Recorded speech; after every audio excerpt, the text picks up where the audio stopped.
嗨，大家好，我是探评书。今天是2025年6月7号，这一期咱们聊一聊消费，聊一聊通缩。最近日经中文网它刊登一篇文章，标题叫中国消费更重视性价比，通缩前兆。一说到通缩，这日本人有经验了，咱们看看这日本人怎么说的。他的文章这么说，他说中国消费者重视性价比的倾向进一步增强。中国消费相关企业2025年第一季度，就是1到3月的财报显示，珠宝店和高价位餐饮店面临困境，而打出实惠价格的咖啡店和连锁酒店则表现良好。房地产低迷导致了经济停滞，正在改变消费行为，影响企业业绩。消费者越来越倾向于寻求大众化且有性价比的店。高档北京烤鸭店全聚德的总经理周延龙如此看待当前的餐饮行业消费趋势。全聚德第一季度财报显示，收入下降了 7%， 由于中国领导层持续加强整风肃纪，宴请需求呈缩减趋势。这次加上经济低迷，加剧了这一情况的恶化。中国国家统计局数据显示，1到3月社会消费品零售总额同比增长 4.6%， 达到 12.47万亿。而这一数据保持 10% 左右的增长，现在显得乏力。文章说，受到直接影响的主要是高单价的餐饮店和奢侈品销售店。全聚德并非个例。根据第一季度的企业业绩，珠宝巨头周大福珠宝集团的销售额同比减少了 12%， 特别是镶金珠宝的销售下滑严重。中国大陆直营店的销售额基于现有的店铺，它已连续5个季度同比下滑。周大福正在中国大陆进行店铺重组，过去1年关闭了约900家店。2021年夏季，中国恒大集团的经营危机浮出水面，房地产价格下滑开始对消费产生负面影响。全国最大的酒店上海锦江国际酒店，高单价的全服务酒店入住率为 43%， 低于低价位的酒店。低价位的酒店入住率是 56%， 销售额同比下降 8%， 净利润同比下降 81%。 由于出现这样的消费变化，以价格低为卖点的店铺开始崛起。大型零售企业王府井集团的奥特莱斯门店营业收入增加了 4%。 居住在辽宁省大连市的李女士表示，奥特莱斯的质量和正规店一样，价格却便宜很多，我每周都会去一次。在连锁咖啡店领域，最大企业瑞幸咖啡的销售额增长 41%， 远超美国星巴克在华业务。星巴克一杯咖啡30元左右，而瑞幸却不到其一半。凭借口感相差不大的口碑，瑞幸吸引了追求低价的消费者。我记得以前付鹏他就举过这个例子，他的观点跟日经中文网是一样的。由于房地产这个价格的下跌，居民财富缩水，导致消费不振。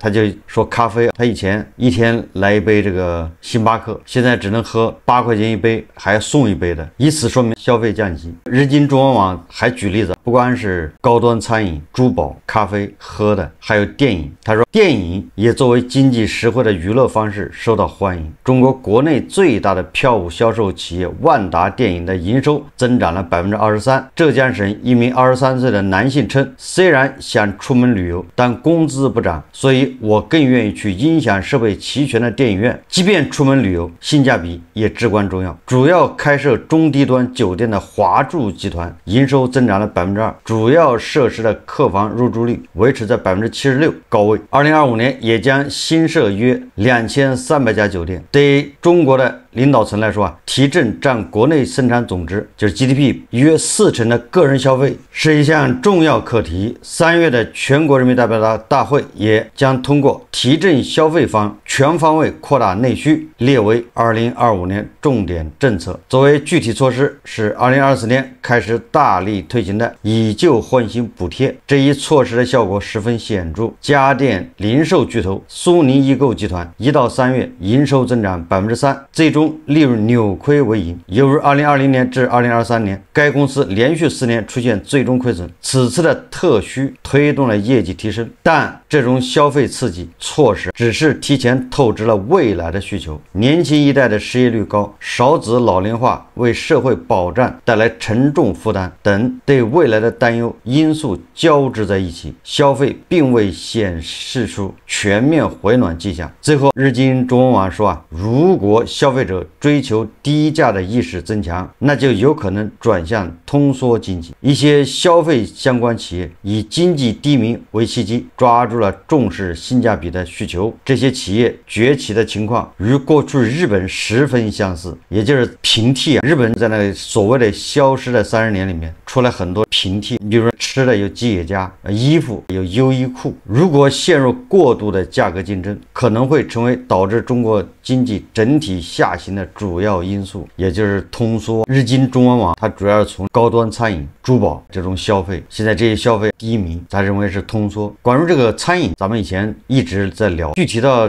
全聚德烤鸭，我觉得它还有自身的问题。这个全聚德烤鸭它一直就不怎么样，也就是全聚德烤鸭它的经营业绩更多的和它的自身的经营关系更大，因为它品类太单一。说到餐饮，正好经济观察报它对北京的商务高端餐饮写了一篇报道，6月5号发表的，它的标题叫北京餐饮企业正在抛弃包间。它是这么介绍的，他说花家怡园是北京一家地域性连锁品牌，目前在北京运营着13家店铺。这个花家怡园我去吃过，它的簋街还有一家。过去1年，其位于北京金融街的2家餐厅，人均消费大概在300到400元的。一家因市场预期不乐观以及房租到期而关停，另一家餐厅的人均消费也出现了较大幅度的下滑。北京金融街是中国金融业的核心，坐落着众多金融机构。花家怡园运营总监南金刚说，他说这2家餐厅因包间消费兴起，也因包间消费回落。大家也知道，像这种中高端餐厅，包间消费一般的更多的都指向这种商务比较多因为它讲究私密性，讲究安静。这个餐厅处于金融街黄金地段，面积不大，且以包间为主。近年来，包间内消费总额以及人均消费金额逐步下滑。你说4个人整一个包间，一个人人均就100-200块钱，在里面扯上半天，那你说这样的包间它能赚钱吗？这可是在金融街，所以包间内消费总额以及人均消费金额逐步下滑，导致餐厅利润逐步下滑。以商务接待为主的包间消费曾是北京中高端餐厅的重要利润来源。餐饮业有句俗话叫散台拉人气，包间赚利润。商务宴请在单位时间内给餐厅带来的利润率和利润总额会显著高于其他消费模式，包间消费也成为一家餐厅利润的重要支撑。但是自2021年以来，包间消费开始走弱，这一趋势在2025年上半年进一步显现，包括湖大饭馆、4月河豚、小吊梨汤、万顺阁北京菜、豫掌柜等多家餐饮企业在接受经济观察报采访时均提及，今年以来餐厅商务消费人群数量下滑明显，导致餐厅内包间的人均消费出现15%至30%不等的下滑。经济观察报报道的商务消费人群数量下降意味着什么？意味着经济活动在减弱。你商务这种消费越火，那不说明经济越热吗？所以你看2025年上半年这种商务消费进一步下滑，你说明什么？只能说明经济压力是越来越大。他说积极的一面是家庭消费逐渐成为餐饮消费主力军，餐厅人流量翻台率因此较大幅度提升。此消彼长间，说餐饮营收额反而保持相对稳定，甚至有的逆势增长。也就是很多餐厅这种原本是以商务客人为主的，现在商务客人急剧减少，但是同时这种家庭消费反而增加了。大家还记得吧？胡一静老师曾经说过，他们家附近的那餐厅以前都是200人均消费，现在说都是40-50的，这就是200实际上也是商务为主，那40-50那肯定就是那种家庭或者是2个人随便对付一口。一家餐厅叫小吊梨汤，品牌官刘正说，他说此前参加商务和轻商务的客人大约占门店包间客流量50%，今年减少尤其明显，目前已降至降至20%，也就降了一大半。但家庭消费逆势增长，说家庭消费和商务消费的消费逻辑存在许多差异。他说，因此我们正在重塑新店设计和店铺的运营逻辑，以适应消费趋势的变化。这个大家都能想象得到。你这种商务消费，那肯定以面子为主，吃的是面子；那家庭消费吃的是实惠，那你这个逻辑肯定是不一样的。经济观察报说，他说包间商务高消费在下滑，也就是高消费现在已经不行了。今年上半年，小吊梨汤旗下多个门店店长对众多商务宴请老顾客进行了回访，结果显示，一方面公司业务成交规模波动，导致客户商务宴请需求频次下滑；另一方面，部分客户所在公司裁员，使得包间消费转向小型商务聚会，这都是反映经济不行。包间消费高度依赖商务消费，因此也受到商务活动的影响。他说，以小吊梨汤位于南三环丽泽商务区的门店为例，该门店以小包间为主，拥有单独配置的厨师团队和新菜研发团队。刘震说，该餐厅周围聚集着大量写字楼。丽泽商务区好像我印象中好像是好多什么金融总部，就是另一个金融街，所以那个地方商务宴请是该餐厅主要营收来源。因为商务宴请的减少，这家店今年每个月都维持在盈亏线上。今年上半年能明显观察到周边的一些写字楼控制率提升的比较明显，也就是周边的写字楼控制率越来越高，那些什么搞金融的，那些什么总部基地啊，统统的都没人了。今年上半年突然就冷下来，就像有人是按下了暂停键，就这么神奇。不光是南三环的丽泽商务区，这个小吊梨汤位于海淀区中关村科技园的分店和望京的分店也遇到类似的困境，两家餐厅地处商务区聚集地，餐厅营收下滑明显。相比之下，以接待家庭和亲友类消费者为主的门店业绩反而能维持或增长，家庭和亲友类的更接近于刚需。除了包间消费频次在下滑，包间内人均消费标准也在降低。玉掌柜说，北平三兄弟联合创始人梁丽印象深刻的是，说几年前预订包间的客户通常会将餐标定在数千元，并让餐厅帮忙搭配餐食，或者直接选择包含东星班的商务套餐。但从2020年开始，包间内高价格菜品的点单率越来越低，客户预订包间时人均标准也在越来越低。今年以来，商务套餐的点单率可以说是减少到极致。为了适应商务消费曲线的改变，梁丽推出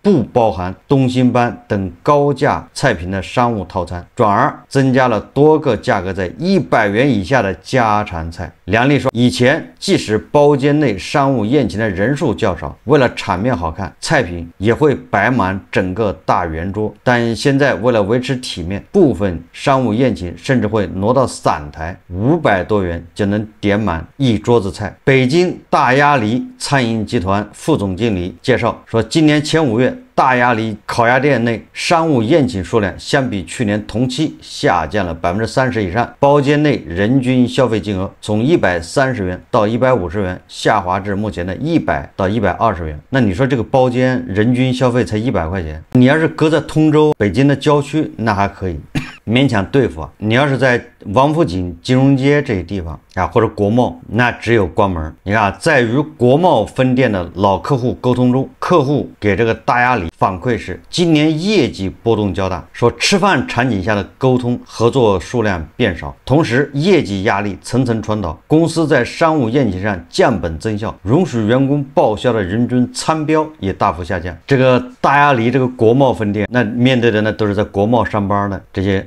商务人士，都是在国贸办公的企业，那包间人均消费只有100，这已经说明问题了。这个在经济观察报采访过程中，他说，多位餐饮企业负责人提及，2021年前后包间消费下滑趋势开始显现，最近1年下滑趋势格外明显，也就是从口罩期间开始，这餐饮就不行了，但是今年叫加速下滑，你就知道什么意思，也就是多因共振。说包间老顾客频繁提及报销标准越发严格，报销标准降低，并时常遇到拆开发票的需求。这个大家都懂，这一顿饭吃的发票得开2张或者开3张，有3个人拿回去报，一个人报那标准超了，或者分3次报，叫拆开发票。现在都已经这样了。这个经济观察报是国务院下面的媒体，也是喉舌啊。他下面文章说，他说家庭式消费成为新主力，说今年上半年豫掌柜包间涌入了许多意想不到的消费人群，与商务宴请人群不同，这些消费者通常会提前在线团购套餐，并希望在包间内消费。那说来说去还是性价比，价格要便宜，完了还要在包间里面享用。他说，因为包间通常只服务8到10人的消费群体，量力只能根据消费人数决定是否婉拒团购消费者进入包间。你说团购价格得多便宜？社交媒体上、抖音或什么的上面经常推这样的广告。餐厅搞团购实际上是为了拉动散台的消费人气，让人感觉这个餐厅很旺。结果你这人要去包间坐着，那你说这餐厅还怎么赚钱？梁丽说，最近2年能明显感觉到餐厅包间的预订率虽然挺高，但消费主力逐渐从商务宴请转向家庭消费，消费者想花更少的钱体验更好的服务，也就是刚才日经中文网说的，追求极致的性价比。虽然包间的人均消费有所下滑，但包间消费的整体营收利润仍高于散台。家庭式消费的特点是不一定要吃海参等高单价餐品，而是会搭配许多单价为几十元的菜品。包间的消费总额一般在1000元左右。今年以来，北京大鸭梨餐饮集团着手开设新的大鸭梨小精品店，该门店运营形式类似于便民餐厅，门店设有档口卖熟食，门店内不设包间，运营理念是好吃不贵，满足普通老百姓的用餐需求。负责人说，即使尽可能做好产品与服务，餐厅也很难扭转商务消费的下滑。为此，餐企需要更多去挖掘普通人的消费。小精品店就是集团的一个转型战略，提供优质服务的同时，对餐品单价做了一定下调，目的就是为了吸引更广的消费人群，尽最大努力弥补商务消费的下滑。文章的最后说，不可忽视的是，商务宴请一直是北京餐饮业的重要支撑，在适应商务消费下滑、迎合家庭消费的过程中，餐厅利润率不可避免的被压缩。为此，餐饮企业也进一步探索开源节流。什么开源节流？也就是第一个找房东降租金，第二个给员工降工资，这叫开源节流。日经中文网还有经济观察报的报道，实际上都指向了咱们消费在降级，这个毋庸置疑。咱们前几天也说了，全国人均消费1000块钱以上的高档餐厅，你看北京、上海都是直接腰斩，就倒了一半。这个人均消费1000以上的，那肯定是商务为主，就倒了一半。我在以前节目也说了，餐厅、高档酒店现在效益越来越差，它不仅跟口罩、跟咱们自己商务宴请，跟咱们自己政府不是要勒紧裤带过日子嘛，提倡要节约，跟这有关系。但是我认为更大的关系是这个跟外资的流出，也就是很多外资撤出中国有关系更大。很多人恐怕难以理解，一家外资他在国内投一个厂，或者在国内有业务，他国外的这员工到中国，这样的人一多，他住5星级酒店，他吃高档餐厅，这种需求就越来越多。他们实际上是高档餐厅、高档的酒店的消费主力。随着外资的撤离，那这一部分人是不是都走了？那他怎么消费？不要说光是高档的酒店和餐厅，就连高端的住房，比如说月租金5万以上的，那谁在租这种房子住？都是老外。我在20多年前，我以前节目里面介绍过，我就做酒店预订，我主要是为外国客人订国内的酒店。那个时候国内5星级饭店很少，没那么多，4星的多。那个时候叫涉外酒店，3星以上的酒店才能外国人住，叫涉外酒店。你那个酒店如果没有涉外，你还不能接待外国人。那老外来住的都要是什么豪华套房，什么行政楼层，什么行政套房，反正是捡贵的住，再贵无非就是400-500美金一晚上。那对老外来说无所谓，就是400-500块钱呗。那这些年，第一个是5星级饭店多了，确实相对来说这种国外的商务客人又少了。所以你看，刚才日经中文网说了，这个高档酒店入住率没有这种平价的那种什么华住集团200-300块钱一晚上的那种酒店入住率高。200-300块钱一晚上那些酒店都是旅客还有家庭消费出去玩的，他们住那种酒店。你说一般的家庭出去玩，他也不会住2000块钱一晚上的饭店，那住个3晚上6000就没了。所以这种酒店一定是商务客人。所以你看高端餐饮也一样，人均1000块的，你说谁消费？都是老外，这些老外掐尖儿。这些人如果大量的离开，你高档酒店一定会萎缩。所以现在你看5星级饭店法院卖不掉，没人接手，好多房地产开发商手上都有物业，都有5星级酒店，他们现在为了救命，把这酒店拿出来卖，没人买。高档餐厅关门，高档的这种酒店宾馆都在亏损。这是第一个。第二个是什么？第二个跟咱们券商、银行、信托，也就是金融行业的整顿有关系。金融行业从业者以前叫金融民工，实际上他们也是这种高端餐饮、高端酒店的也是主力。现在他们出差标准一低再低，很多券商、很多金融机构要求自己员工出差，能坐地铁就得坐地铁，你打车都不给你报销，你还能住那1000块钱一晚上的酒店，那超标了。你酒店不能超过400，完了你要2个男同事，那必须订1个房间，2个女同事那也只能订1个房间。最近麦肯锡也公布了他的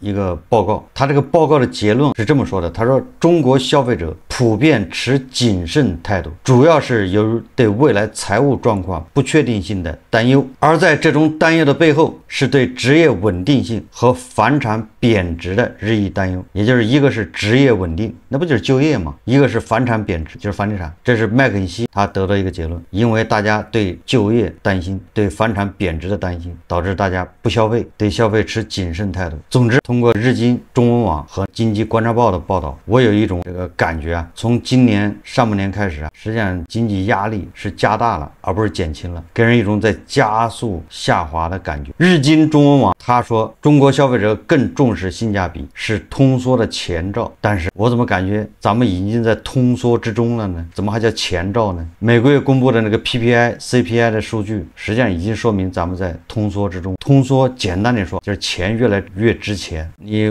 5年前你买辆宝马5要50万，你现在买宝马5只要26万，是不是钱越来越值钱了？实际上这就是通缩。因为宝马5现在卖26万，所以沈阳的宝马的工厂它上一天休一天，要么就要裁员，车卖不掉，裁员那是不是收入更下降，导致消费更不旺，你车更卖不了，你车卖不了，你更要裁员停产，这不就是恶性循环吗？今年好像截止到4月底，乘联会公布的数字，咱们汽车库存350万辆，为了去库存，为了把自己的产能利用到最大，各个车企被迫开始打价格战，被逼的，你不降价你卖不掉，越降价导致这个汽车行业内卷加剧，大家谁都不容易赚钱，越不赚钱越要降薪，越要裁员，越要关门。实际上种种迹象表明，还有 PPI、CPI 的数据都说明不是通缩前兆，而是正在通缩啊。好，这期节目我们就聊到这里，感谢大家收看。如果喜欢我的节目，欢迎订阅转发，也可以在下方留言评论，谢谢大家。